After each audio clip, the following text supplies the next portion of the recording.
Time for episode 22 of the Mr. Men book readings. My lucky number. In other words, Little Miss Princess and the Very Special Party.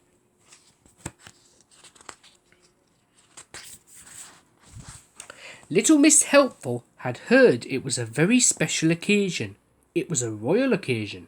A royal occasion that called for a big party. A very big party. The sort of party that would fill a whole street.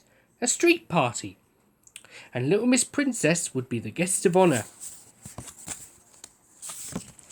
Little Miss Helpful set about organising the party. But, as you may or may not know, Little Miss Helpful is not as helpful as her name would suggest, for as hard as Little Miss Helpful tries to be helpful, the more unhelpful she becomes. She tried to sort out the bunting, but somehow or other, she only made things worse. It's all tangled up. And she tried to make the party food, but somehow or other, the jam ended up in the ham sandwiches and the mustard on the cream scones. Ham and jam sandwiches and mustard cream scones. Yuck. Poor Little Miss Helpful was in a panic. Everything was going wrong and it had to be perfect for Little Miss Princess. Hello, what's the matter? Said a voice behind her. It was Little Miss Naughty. So Little Miss Helpful explained. That's easy to solve. Just let me help you, suggested Little Miss Naughty, and she smiled. The sort of smile that you might see in a crocodile smile. A smile that meant trouble. But it seemed to Little Miss Helpful that for once, Little Miss Naughty was being very good and helpful. She arranged for Mr. Tickle to hang the bunting. With his long arms, he can hold it very easily. She persuaded Mr. Strong to arrange the tables. See, by carry, he can carry them. And she got Mr. Impossible to sort out the weather by pushing a rain cloud. Clever. And she drew up a plan of where everyone was going to sit. The day of the party arrived and Little Miss Helpful was very pleased with all the work that had been done. Soon everyone started to arrive and take their seats at the long table that ran the whole length of the street.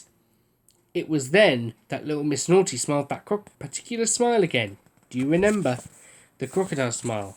And why? Well, because it was then it started. The quarrelling, the arguing, the squabbling. For you see, Little Miss Naughty had carefully seated each person next to someone they would not get along with. She had seated Mr. Messy next to Little Miss Neat, Mr. Mean next to Mr. Uppity, Little Miss Chatterbox next to Mr. Quiet, Mr. Clumsy next to Mr. Fussy, and poor Little Miss Shy next to Mr. Rude. Oh dear.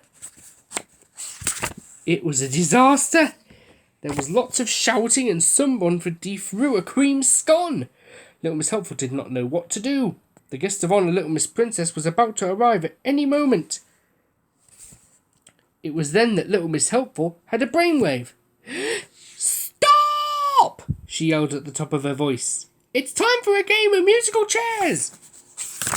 The music started and the guests danced around the table. When the music stopped, everyone dived for the nearest chair. Little Miss Neat found she was sitting next to Mr. Fussy. Mr. Messy was beside Mr. Clumsy. Little Miss Chatterbox was next to Mr. Noisy. Mr. Uppity was next to Mr. Rude. And Little Miss Shy found that she was next to Mr. Quiet. And suddenly, everybody was happy. And just in time, because at that moment, Little Miss Princess arrived to a fanfare of trumpets.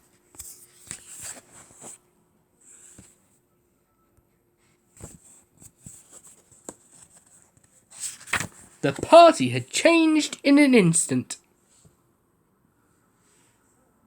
Everyone was having a wonderful time. The time of their lives. Look at them all. There's Little Miss Princess in her special seat at the other end. So everyone's happy once again. And for once, Little Miss Helpful was helpful. So everyone's happy for once. Everyone, that is, except for Little Miss Naughty. Little Miss Helpful had one more job for her. And do you know what that was? It was the washing up.